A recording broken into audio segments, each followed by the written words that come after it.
What's up, guys? Thank you for watching Zen Form. Be sure to leave a like, comment, subscribe, share with a friend, and without further ado, let's get into the video.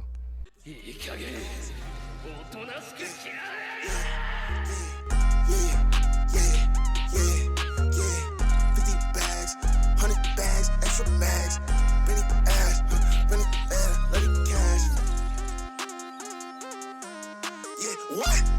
Let's go. Hunt around, bitch, with my hoes. Hunt around, bitch, with my clothes. Hunt around, bitch, with my pole. Hunt around, bitch, with my dough.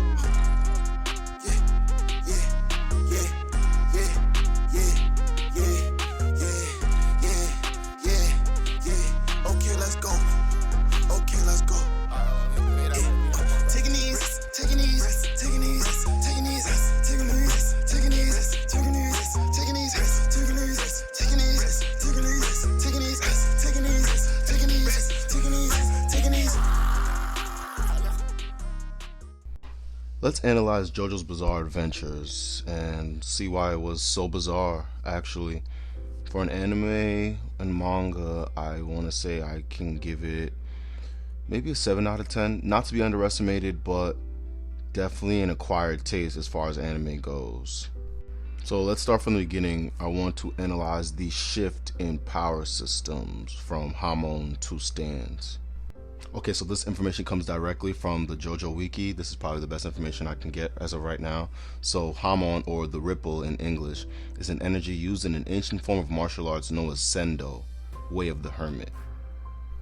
Through self-controlled respiration, a person trained in the ripple or Hamon technique can produce an energy identical to the energy of the sun, which manifests as ripples through their body. This energy can be used in a wide range of techniques and is fatal to vampires, zombies, and the Pillar Men. So we'll get into those pillar men and vampires and zombies later, but I just found Hamon interesting. I feel like the mangaka Hirohiko Araki, sorry if you feel like I butchered that, guys, I'm still working on my Japanese, but yeah, I feel he basically, at first I thought that there was a time gap between when he wrote these things, and that would have been the explanation for why he jumped from Hamon to stands. But I felt like Hamon could have been, he could have kept it in there and tried to incorporate it a little bit more. It feels like part 1 and 2 we have a certain set of villains and plot, and then as you go on, once the stands are introduced, it's just a whole new set of villains, and that's when it gets bizarre. At first it doesn't seem too out of the ordinary from your normal shonen anime. It seems pretty clear cut. And just for some context, so actually there are 9 parts to JoJo's Bizarre Adventure, and actually they're working on the 9th part right now in 2023, and you can look that up from the monthly Ultra Jump. Also, the first part was started all the way in 1987, so that's why when you see older edits of JoJo's Bizarre Adventures, that's why. So everything you're seeing now is basically like, imagine Dragon Ball Z with how they have Dragon Ball Z Kai, which is basically like a revamped version of the same thing, maybe like different subs and things like that, but it's the same show. So that's what we have. Started all the way in 1987. The most recent part, I believe, is Steel Bull Run, and that was finished in 2021. So yeah, this guy's been going for a really long time. Okay, so now let's get into the Pillar Men, which I really loved as villains and antagonists, and just the lore behind them. That really got me into JoJo's Bizarre Adventures, and I was really messing with it. Like, that's the only thing that really kept me going throughout the show. It's actually 4 Pillar Men. So you have Cars, AC/DC, Wamu, and Santana. That's in order of strength, actually. And their goal was to get the Red Stone of Aja, I believe it was pronounced, or Aja, and put it in the Stone Max, and that would then give them immunity to the sun, which was their only weakness. Think of them as like ancient ancestors, like how we have Homo erectus and then we had Homo sapien. Think of them as like ancient ancestors, but from like a different family tree. So they're human-esque, yet not human exactly. And they look human, but they have horns. Very powerful, very athletic physiques. I was loving the art style back then with everyone was just very ripped. I used to love that. I love that about the show. And then the Pillar Men were also able to create vampires using these stone masks that were found in these pillars. It's very lore-ish, like you're not really meant to understand what's going on. I think that's what was bizarre about it. It's just like, okay, like this is just the world that they live in. So yeah, they create vampires human vampires with the stone mask, they basically said their reasoning was for experimentation and for just to feed off the humans for whatever reason. Like the vampires would eat humans and then they would feed on the vampires and get much stronger. And that is where we have Dio. Dio gets the masks and basically becomes one of these vampires, but he's different because he just has a lot of, I guess we can call it, ambition. So yeah, he really isn't that much stronger. He's definitely not stronger than the Pillar Men. He's just another vampire, and there's a lot of vampires throughout the show. But Dio's just like, basically, I guess we could say he's the last one that survives, and he is related to the Joestars, and like this is how the lore and the whole story of the Joestar family begins. But for the most part, vampires are basically just like offshoots of the Pillar Men, so they do everything the Pillar Men can do for the most part. Like I don't think there's much of a difference. And then you have zombies as well, who can be created by vampires. It's kind of like think of like a family tree branching down, more down and down, but for the most part, it's not much of a difference. Their abilities include things such as superhuman strength, superhuman agility, blood sucking, body mastery, so they can like change their body and do different things with their bodies, like I don't know, create spikes, maybe bend their body in certain ways, and they have high levels of regeneration, and they don't age, so they have near immortality. I like how they call it near immortality, because obviously if they were immortal completely, they'd be gods and they wouldn't have any weaknesses. But of course their main weakness is the sun and Hamon, which is basically sun breathing. Shout out Demon Slayer. As we go on, you can see that vampires that live longer and suck more blood or feed on more humans are able to basically develop different abilities. In the cases of Strizo and Dio, they completely developed abilities completely different from their normal generic vampire abilities. So that's very interesting to note. Okay, so then we fast forward to part 3 and the introduction of stands. So literally the best thing we can explain a stand is, I'll read you a quote from Joseph Joestar himself. What you have been calling an evil spirit is but a powerful apparition created by your own life energy, and since it stands next to you, it's called a stand. So you just heard it there first. A stand is basically a physical manifestation of a person's life energy.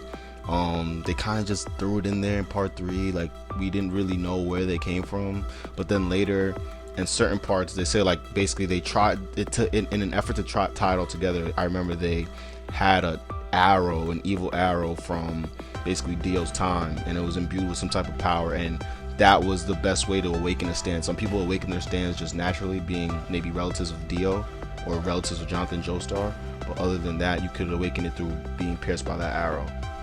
Okay, and this is where my issue with the whole Joestar thing and the bizarre nature of it fits the show, because there's too many ways to get a stand. Like, let me read you this excerpt. Stands and other supernatural abilities like the ripple, the spin, and the powers given by the stone mask are somehow linked in nature. Very vague. These abilities are said to be one of the potential stepping stones towards developing a stand, which some stands are an example of. Well, basically, like a stand is just like a reflection of a person's psyche, like who they are. So like someone like Jotaro, he's like really cool and macho, so that's why he got Star Platinum. Like it fits him. That's who he is, and that's why Dio's stand was so strong. Because I mean, he was a strong vampire, and that's why I never really understood why Joseph Joestar's stand was so weak. But maybe because he was an old man, so like he didn't really have a lot of fighting power anymore.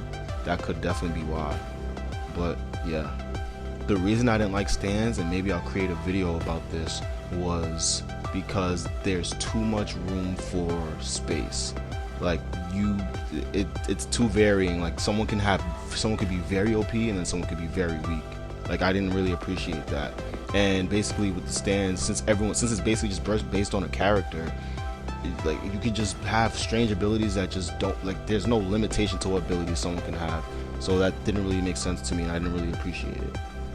That being said, let's break down each and every Joestar, and I will give you guys who I think is the strongest in order. There's too many stands to break down just throughout all the parts, so I'm not doing that. But we'll start with the best and probably the most fan favorite, Star Platinum.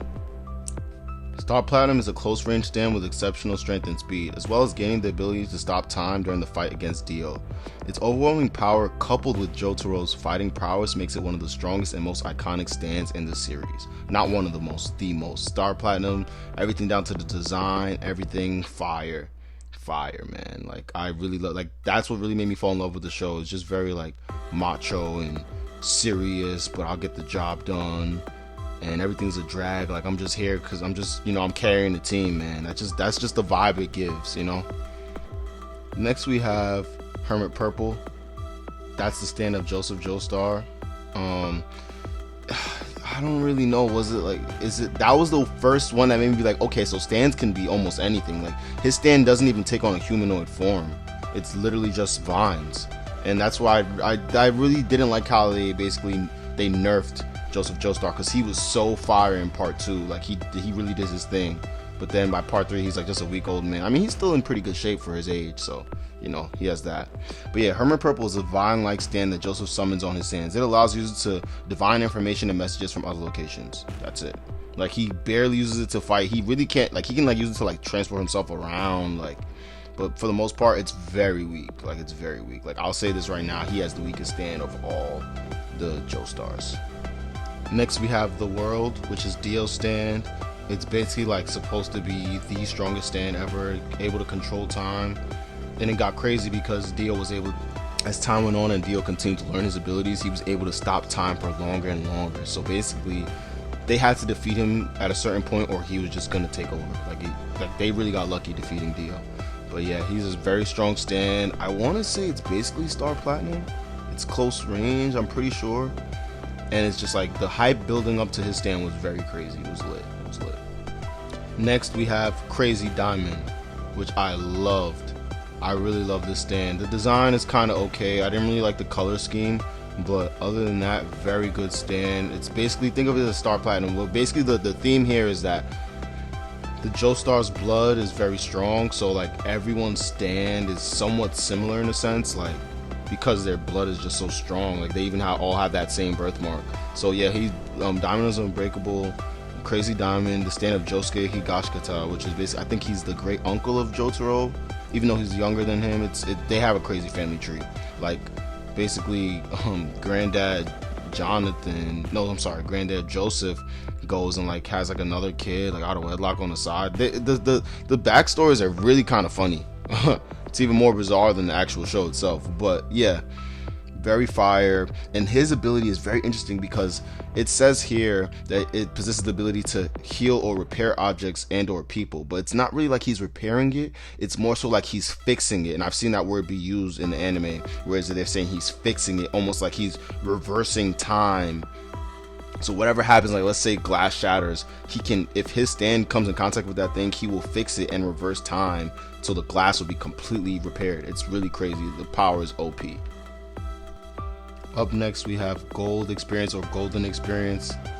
Really love this stand. I believe at this point the mangaka started to like really have fun and experiment with what stands could do and the abilities, and this is where we get to, even though this part, so part 4, Ventu Ario, I didn't really, no I'm sorry, part 5, I didn't really enjoy the part because it was just, I felt it was rushed, and the main villain, the boss, was just not very, like there wasn't a lot of good character development in this part compared to Diamond is Unbreakable, which was just very good. Like Diamond is Unbreakable was honestly up there with part 3.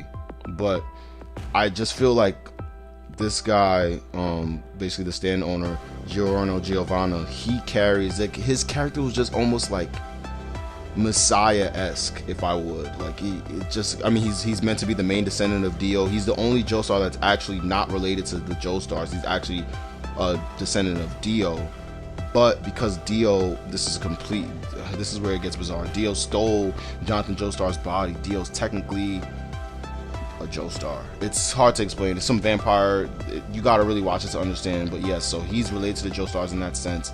It's bizarre because his hair starts off black and then changes to gold as time goes on with his genes. It's crazy, but basically his stand is so beautiful and powerful because yes, it may not be as close, as strong. It's a short range stand, just like the rest of the Joestar stands, because that's just like a thing with their genes, I'm guessing. But his stand is able to give life, which is literally the craziest ability ever. Like he can literally create he can turn inanimate objects into living things essentially, and that gives for that's an OP power. Like at this point in the series, we've never seen a power that OP. And they honestly get it out of a lot of binds, him and his whole team, because of just his ability alone. That's why I feel like he carries the series. Last but not least, we have Stone Free, which is the stand of Jolene Cujo, the first girl in the series, which I really thought was nice. Stone Ocean, I didn't really like her at first, but she did grow on me. So I did appreciate her character towards the end. I do believe they're paying homage to Joseph Joestar with Hermit Purple, because her stand is like basically just string. It's basically string. Like it's a little weak. However, they make it stronger. She at least has a humanoid version as compared to Hermit Purple, which has no humanoid version. And she's pretty strong, close range stand. I wouldn't really put her at the top of the list, but she uses her stand in very unique ways, which is the same as Hermit Purple, and like through that she can get stronger. That's why it's based on the character's physique or their grit, which is very interesting. I don't want to move forward anymore because the rest is just all manga and I'm sticking strictly to anime. So from now, at this point, I'm gonna give my ranking.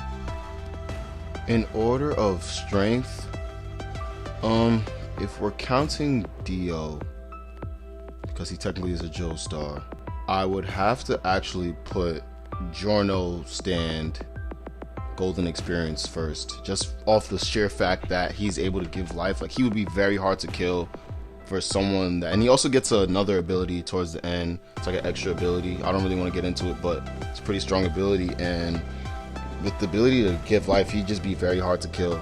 You know what I mean? Like, so that's why I would have to put him first. And then after that, let's put Star Platinum right after, because basically he's able to stop time, and he's just very strong and very fast. Like, he can, like, basically he's like a gun. Like, he can dodge. He's faster than a gun. Like, that's how fast he is. Like, and he hits with the power of like a Mack truck. Like, it's crazy. Star Platinum, the things he's been able to do is really insane. So we gotta put him next. Let's put Star Platinum and the World together because they're basically the same stand for the most part. So let's just put them together as equal, so they're on equal footing. So then in third place, which is really surprising, I gotta put Josuke's Crazy Diamond. Only because, I mean, he wasn't really developed. Like, he was still a kid, so maybe he could move up in tiers as he gets older, gets a little stronger.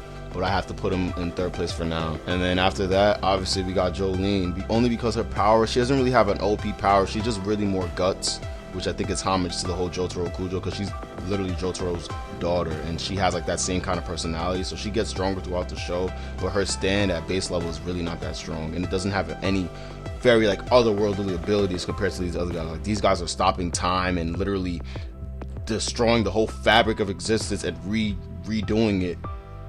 And like, she does it, just her, and none of her feats really compare. And then last but not least, we have Hermit Purple. Just a waste of a stand. I mean, he's helpful in times, but for the most part, it's pretty much a waste. Like, his stand is like literally only used to find Dio. Other than that, it can't really do much. He like uses it to like swing from some like buildings at a certain point, but other than that, it's not very useful of a stand. But let me know what you guys think. Let me know if you guys would put them in a different order. Maybe, I'm getting excited for the manga. I might look into it so to see where the show is going, because who knows how long it'll be before Steel Ball Run gets on anime. I appreciate you guys for checking out the video. I know it was rather long, but you know, I had to just get to everything. There was even more. I might have to make a second video.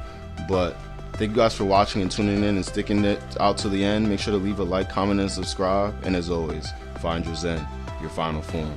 I'll see you next time, guys. Okay, let's go. Taking these.